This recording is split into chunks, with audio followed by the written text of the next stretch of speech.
أنا اسمي نهى، عندي 28 سنة، عليا جسم ملوش حليب، فرنسا عريض والبطيخ كبير والرمان مشطوط، وبصراحة كانوا بيقولوا عليا في المنطقة فرصة وعايزة حيال، يعني أنا مزة. المهم، وعايزة أحكي لكم على اللي حصل معايا في اليوم اللي عمري ما هنساه.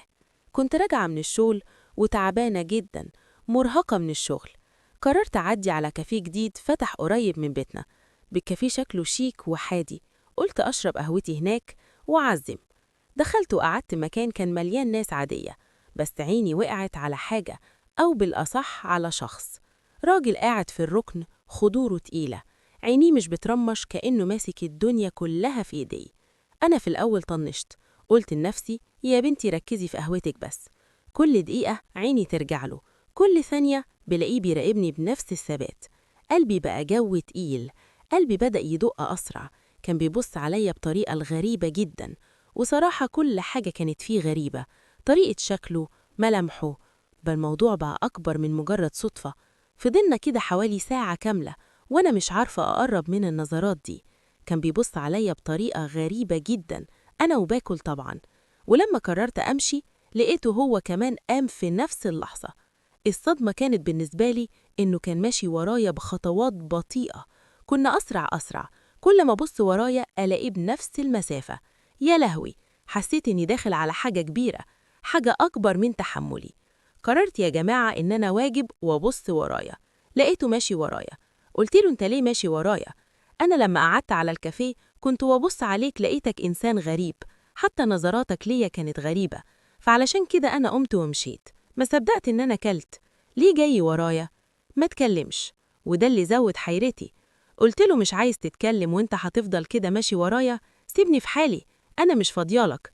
وبعدين قلت له براحتك، يعني مش عايز تتكلم عنك ما تتكلم، بس لو جيت ورايا مش هيحصل لك كويس. وفجأة لقيته رد عليا وقال لي أنا بصراحة عمري ما شفت حلاوة وجمال ونوسة ليل بعد ما شفتك. قلت له أنا مش فاضية للكلام الفاضي ده، وانت اتجننت. قال لي بصراحة ازاي عايزاني أسيب أكبر بطيخة شفتها في حياتي؟ قلت له يا سيدي البطيخ كتير وحشوة، اشتري بطيخ وكلها. المهم يا جماعة، بعد كده واللي حصل ما يتوصفش. قلت له بص، أنا مش فاضيالك. قال لي والله العظيم أنا ما صدقت لقيتك، انتي إنسانة غريبة بالنسبة لي وحاجة جديدة. قلت لي يعني مش فاهمة ازاي يعني؟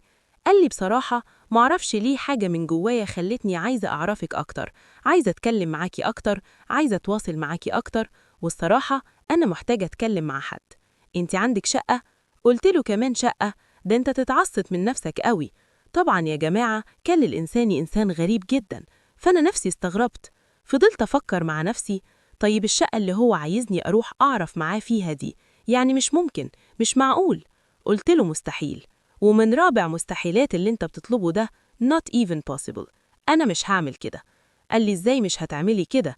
انتي لازم تعملي. قلت له لا طبعا مش هعمل كده. قلت لها تمام. بعد كده قلت له رجاء بلاش، أنا ماشية ما تمشيش ورايا بعد إذنك يعني. قال لي تمام ماشي. قال لي الشات فيا. وفعلا يا جماعة مشيت. قلت الحمد لله فعلا ما لقيتهوش ورايا. وصلت الشقة بتاعتي، وبعد كده دخلت الشقة قريت نومي وشربت لي كوباية قهوة وقعدت لها. فتحت شوية وسبحان الله يا جماعة، وأنا بتفرج على التلفزيون كنت أسمع لي فيلم، يعني مبسوطة وسعيدة، كأن أنا وخرجت وغيرت جو. وفجأة يا جماعة ألاقي الباب بتاع الشقة بتاعتي بيخبط. استغربت، قلت إيه ده؟ مش ممكن، مش معقول، ولا يا ترى مين ده؟ المفاجأة اللي كنت مش متوقعاها أبدا، أول ما فتحت الباب بتاع الشقة بتاعتي لقيته هو نفس الراجل اللي شفته في الكافيه. بصراحة يا جماعة كنت هتجنن. ده إزاي؟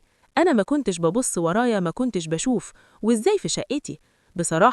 بصراحة يا جماعة أنا وقتها اتجننت، شخوطت فيه جامد، زعقت فيه. قلت له إزاي يا رب أنت تيجي لحد الشقة هنا وتخبط عليا؟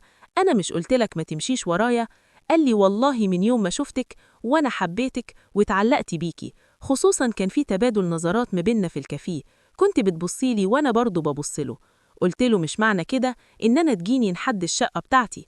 طب أنا أحب حبايب قلبي عشان أكون صريحة معاكم، أنا استركت جدا وقفلت الباب في وشه. قلت له امشي امشي، أنا مش عايزاك هنا. قال لي صح، يعني تقفلي في وش الباب؟ قلتله عشان انت إنسان مش كويس. لو انت إنسان كويس وانت احترمت نفسك وسمعت الكلام، ما جيتليش لحد الشقة عشان تخبط عليا. قلتله أنا إنسانة كويسة ومحترمة وبنت ناس، مش هفتح لك الباب عشان تطلب. المهم هو اتضايق، قال لي بنت الناس أنا عايزة أتجوزك، والله بحبك. قلت له مفيش حاجة اسمها حب وانت لسه ما عرفتنيش. إني بحب حد لازم يعرفه ويكون عارفه ويعرفه فترة كبيرة. طيب دي معرفة سطحية إيه يعني؟ بصيت عليا حبتني على طول كده؟ مش هصدق. وبعدين أرجع وأجمل معانا الحب اللي يكون بعد الجواز، حتى ربنا سبحانه وتعالى بيبارك فيه. وحاول يدخل الشقة بالعافية، وإن حصل بعد كده ما يتوصف. استنوا من الجزء التاني عشان أكمل لكم القصة.